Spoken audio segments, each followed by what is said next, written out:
Ahoy! I'm back again, part 2 of Aion.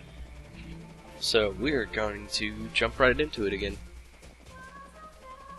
Just continue exactly where we left off from episode 1, or part 1 rather. Gonna go ahead and highlight some quests here. A note on the quest, most of them are marked on your map with a light blue circle of sorts. It's really faint. Some quests aren't marked, but luckily there's usually highlighted links that you can click through to give you clues on where to go. So you can actually find your way to most quests without actually having to look them up. And I look cool playing that flute, don't I? Hell yeah. I guess I'm more like a piccolo or whatever. Go wake up the trees, and then we'll go back, turn it in. Huzzah! Let's follow up here is kill some woodcutters. So, just better to go turn that in beforehand so I don't have to backtrack again. Save a little bit of runtime. Ooh, pigs. So this next quest hub is actually has a flight path in it. It'll let you fly back to that first little town, as you see. It also has a bind point here too. It's basically a WoW equivalent to a Hearthstone. 20-minute cooldown. You can bind a lot of places. Usually it has a flight path at everyone too, so always easy to get around. Think about flight paths in this game. I don't think I've found one that takes more than like 20 seconds. It's ridiculous. Anyway, we're gonna kill some wolves here real quick. Gotta kill 9 of these, then I'm gonna go ahead and backtrack and take out the woodcutters.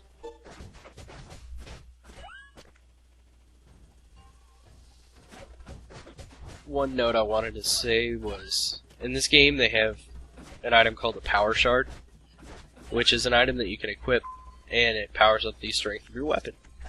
I believe the first time I've ever seen something like this in a game was like back in Lineage. I'm not sure who's played it or not, but basically it's an equipable item that increases the damage of your weapon, but it's consumed as you play. So basically every auto attack I do here, not every strike, but every auto attack is going to be consuming 1 power shard. So you actually have to continuously buy more and more. It's a way to money sink in the game, I guess.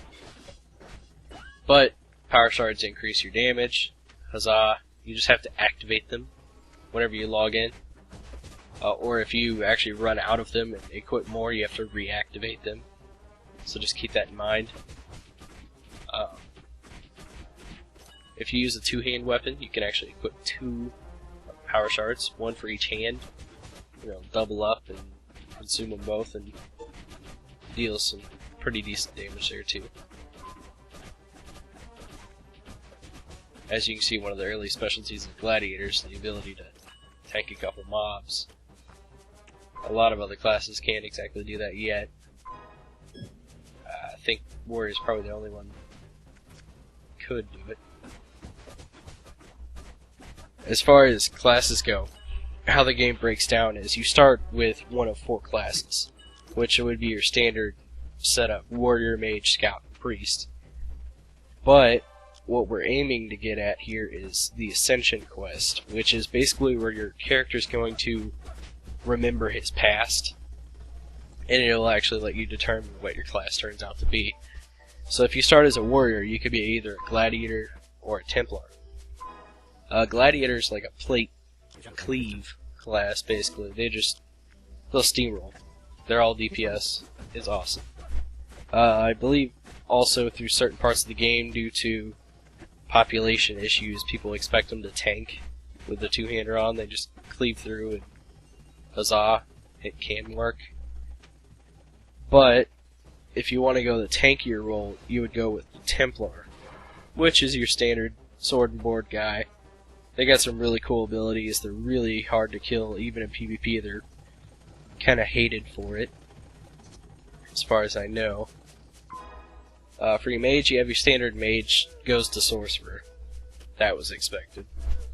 And there's another class called Spirit Master. It's actually quite interesting. It's kind of like a WoW Warlock, It's got a bunch of like dots and cripples and curses, basically. But it also has the nuking power of the actual standard mage. And it gets a pet. They are insane. They get like 4 different kinds of pets because they work off the elements. Most times you'll see them run around with like a fire pet, though. Especially in early gameplay. I don't think you get another pet till level 13. As you can see, I look pretty cool here. This is the first part of your memory. Is letting you remember your past and such for the campaign quest. As I mentioned in the first part, campaign quest for this game, there's very strong storyline. It's definitely worth checking out. If you can't stand just going through a grindy game because the story sucks, it's not the scenario here, because this game is awesome. It's definitely worth a look. Anyway, I'm going to jump back to classes real quick. I got 2 more to cover with 2 more subclasses. Scout is going to turn into, you guessed it, Ranger and Assassin. There's not much to explain there. Pretty much any standard generalization you can make is pretty much what there are. Scouts, you're pretty easy class from what I hear, from what I read on forums. You press a couple buttons, things die. The main complaint I've seen about it is, as far as aerial PvP is concerned, they can't really get away too well, and melee can tend to clean house on them. Assassins like to run and hide. that brings up memories. But that's their specialty, is running, hiding, evading, and stabbing you in your back. So, with Priest, it actually has one of my favorite classes. There's the Cleric, Standard, Healer, go figure. I really am not too enthusiastic about healer classes, so I'm not going to go into it. But they have another class called Chanter. The thing that makes me feel so awesome about this class is it uses polearms, it does a lot of melee damage, it wears Chain, which is just 1 step under tanks, and it has aura buffs and heals. It's like a little bit of an all-in-one. It's just so versatile and so fun. It's insane. I gotta stop. It's crazy. Anyway, we're gonna start the first of a few quests over here in the, I believe it was Dukaki Mine, something of the sort. You're gonna have like 3 or 4 quests that make you come here. Usually a couple up at a time. You gotta kill the workers and such.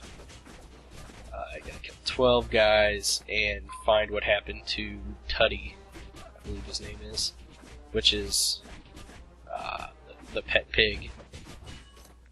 We're about to go find out what happened to Tuddy.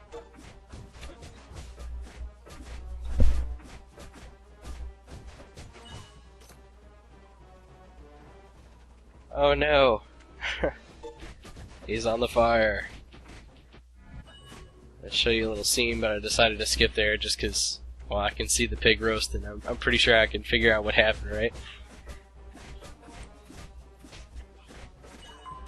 So we're just gonna kill a few more here. Cross another couple quests off. If you look at my experience bar after I kill certain mobs, you'll see it's going up like almost a bar at a time right now. Like I said, mob experience is substantial in this game. Almost no matter what level bracket you're in, you're gonna see a lot of experience coming out of mobs, with or without quests. But later on, you'll also see repeatable quests and, kill quest, whatever. Some of them you'll have reputation quests, which don't actually have reputation that I know of. It's usually just finish this same quest 10 times and we'll give you like a little bit of extra loot. Which, I usually don't spend a whole lot of time on, because it's a little repetitive, but it may or may not be someone else's style, so... as you'll see, I'm gathering iron here. I had a quest to get 7 iron. That's the main reason I was actually picking flowers earlier, was just on the basis that I knew I'd have to come back and get the iron later. So, you have to have a gathering skill of at least 15 to pick iron up. I wanted to make sure I was already there.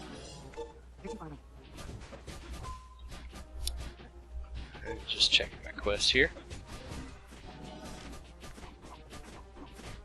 I was actually just gonna run out here, but one person decided to, buff me up, so I got aggroed. He took aggro from buffing and healing me. I decided to be nice and kind of just pick things back up, make sure he was safe, and then walked out. So one thing you'll notice about this game is anyone playing the cleric class or chanters, they are almost expected to drive-by buff any and every person they ever see. It's insane. I actually tried playing a cleric from 1 to 10, and I had people continuously run up to me and stand and like jump in one spot, and then move side to side, and then jump again, like, hey man, hey, buff me. So, if you do roll a cleric or chanter, just expect to have to buff people out of kindness, or ignore people, which is funny too. But anyways, we got part 3 coming up. This is going to be the end of part 2 here in just a second. If you liked the video, thumbs up, subscribe. Till part 3, bug out.